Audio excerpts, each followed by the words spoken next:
কোরবানি কি জরুরি কোনো বিধান নাকি ঐচ্ছিক? অর্থাৎ কোরবানি কি সবার জন্য করা জরুরি নাকি কোরবানি সুন্নাত নফল মুস্তাহাবি জাতীয় কোনো আমল?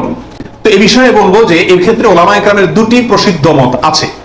ওলামায়ে কেরামের অনেকেই বলেন যে কোরবানি করা এটা সকলের জন্য জরুরি, যাদের সামর্থ্য আছে ঈদের দিন, কোরবানি ঈদের দিন অথবা পরবর্তী দিনগুলোতে যেগুলোতে কোরবানি করা যায়, এই সময়ের ভিতরে যার কাছে নেশা পরিমাণ টাকা আছে তার জন্য কোরবানি করা ওয়াজিব, জরুরি, বাধ্যতামূলক, না করলে গুনাহ হবে। এটা অনেক ওলামায়ে কেরামের মত। তাদের দলিল সংক্ষেপ দলিলগুলো হালকা হালকা টাচ করে যাই। মুসনাদে আহমদ, ইবনে মাজাহ, মুস্তাদরাকে হাকিম এবং আরো অনেক কিতাবে একটা হাদিস বর্ণিত হয়েছে, যে হাদিসকে মুহাদ্দিসিন ইকরাম সহিহ বলেছেন। আল্লামা আলবানী রাহিমাহুল্লাহ নিজে হাদিসে সহিহ বলেছেন। সেটা হলো এই, নবী রাসূলুল্লাহ সাল্লাল্লাহু আলাইহি ওয়াসাল্লাম বলেছেন, মান ওয়াজাদা সাআতান আন ইউদাহিয়া ওয়া লাম ইউদাহি ফালা ইয়াকরাবান্না মুসাল্লানা। অর্থাৎ যে ব্যক্তি কোরবানি করার সামর্থ্য তার আছে, সক্ষমতা আছে, সচ্ছলতা আছে, সেই ব্যক্তি যদি কোরবানি না করে সে যেন আমাদের ঈদগাহে ঈদের নামাজ পড়তে না আসে। কোরবানি করার ইচ্ছা না রাখলে সে যেন ঈদের নামাজ পড়তে না আসে। এটা কিন্তু সতর্কবাণী। শরীয়তে এই ধরনের নির্দেশ সুন্নাত নফলের ক্ষেত্রে করা হয় না, ফরজ ওয়াজিবের ক্ষেত্রে সাধারণত করা হয়। এটা হলো যুক্তি। দ্বিতীয় দলিল হলো, এটা মুস্তাদে আহমদে আসছে এবং হাফেজ ইবনে হাজার আল আসকালানী রাহিমাহুল্লাহ বিশ্ববিখ্যাত হাদিস ব্যাখ্যাতা, তিনি বলেছেন যে হাদিসটি বিশুদ্ধ। নবী রাসূলুল্লাহ সাল্লাল্লাহু আলাইহি ওয়াসাল্লাম বলেছেন, ইয়া আইয়ুহান নাস, হে লোক সকল, ইন্না আলা কুল্লি আহলি বাইতিন উদহাইয়াতুন ওয়া আতিরাতুন, নিশ্চয়ই প্রত্যেক পরিবারের লোকের উপরে, প্রত্যেক পরিবারের উপরে একটি করে কোরবানি এবং আতিরা, এটা ওয়াজিব। আতিরা হলো রজব মাসে যে পশুটি জবাই করা হয়, সেটা একসময় ওয়াজিব ছিল, পরে এটা রহিত হয়ে গেছে। তো এখানে নবী রাসূলুল্লাহ সাল্লাল্লাহু আলাইহি ওয়াসাল্লামের ভাষা হলো ইন্না আলা কুল্লি আহলি বাইতিন, প্রত্যেক পরিবারের উপরে কোরবানি করা জরুরি। জরুরি, আলা এই শব্দটি জরুরি অর্থ বোঝানোর জন্যই আসে।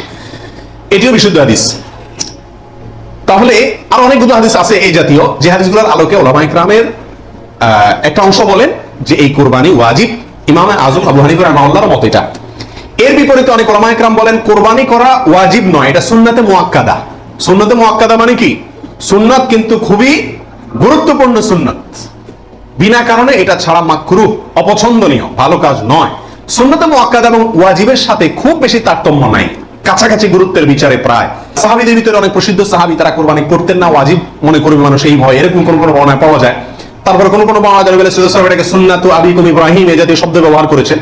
তো এসব কারণে ওনারা সুন্নাত বলেন, সুন্নাতে মুআক্কাদা বলেন। যাই হোক, সর্বসাকুল্যে এই কোরবানি খুবই গুরুত্বপূর্ণ একটি বিধান, এটা হলো নিশ্চিত। ওয়াজিবের মতটা গ্রহণ করলে এটা বেশি সতর্কতা হয় এবং ইখতিলাফ এবং মতপার্থক্যের ঊর্ধ্বে উঠা যায় এবং অনেকগুলো বর্ণনার পক্ষে রয়েছে। 4 নম্বর প্রশ্ন হলো, কোরবানি কয়টা করতে হয়? এই প্রশ্নটা আজকাল এই জন্য করতে হচ্ছে যে এখন আমরা সমাজে কোরবানির সংখ্যা বাড়ানোর জন্য এক ধরনের প্রতিযোগিতা খেয়াল করতেছি। 3টা গরু, 5টা গরু, 7টা গরু, এমপি সাহেব, মন্ত্রী সাহেব, ব্যবসায়ী সাহেব, বিভিন্ন সাহেবরা করে কি করে না? এমনকি আমরাও একটা গরু, একটা ছাগল, কারণ কেউ গরুর গোশত পছন্দ করে, কেউ ছাগল গোশত পছন্দ করে ঘরে, যার কারণে দুইটাই দিতে হয়, অথবা গরুতে 1 ভাগ দিতে হয়, আবার আলাদা ছাগল দিতে হয়।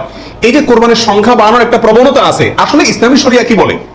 কোরবানির পশু বা কোরবানির সংখ্যা কতগুলো হওয়া জরুরি? এর উত্তর হলো যে কোরবানি মূলত একটি কোরবানি যথেষ্ট। একাধিক কোরবানি হওয়া এটা কি না? জরুরি না। নবী আলাইহিস সালাতু ওয়াস সালামের ব্যাপারে সুনানে তিরমিজিতে একটা হাদিস আসছে, যেটাকে ইমাম তিরমিজি হাসান বলেছেন, অন্যান্য উলামায়ে কেরাম অনেকে যঈফ বলেছেন।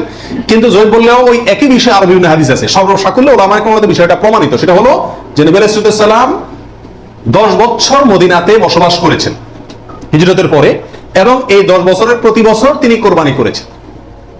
প্রতি বছর তিনি কি করেছেন?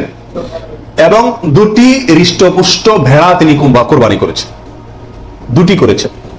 তিনি যদি চাইতেন সংখ্যা অনেক বাড়াইতে পারতেন, উট এবং আরো অনেক বড় বড় পশু দিয়ে কি করতে পারতেন? কোরবানি করতে পারতেন। কিন্তু 2টি ভেড়া কোরবানি করেছেন। তার একটি হলো তার নিজের এবং নিজের পরিবারের পক্ষ থেকে, আরেকটি তার গোটা উম্মতের পক্ষ থেকে, তাওহীদবাদী উম্মতের পক্ষ থেকে। তাহলে বোঝা গেল কোরবানির সংখ্যা বাড়ানোর ভিতরে খুব বেশি কল্যাণ নাই। হ্যাঁ, কেউ যদি কোনো এলাকাতে গরিব মানুষকে খাওয়ানোর উদ্দেশ্যে বেশি কোরবানি করে, নাম ফুটানোর উদ্দেশ্য না থাকে, তাহলে অবশ্যই সেজন্য তিনি আল্লাহর কাছে কি পাবেন? আজর এবং সওয়াব পাবেন।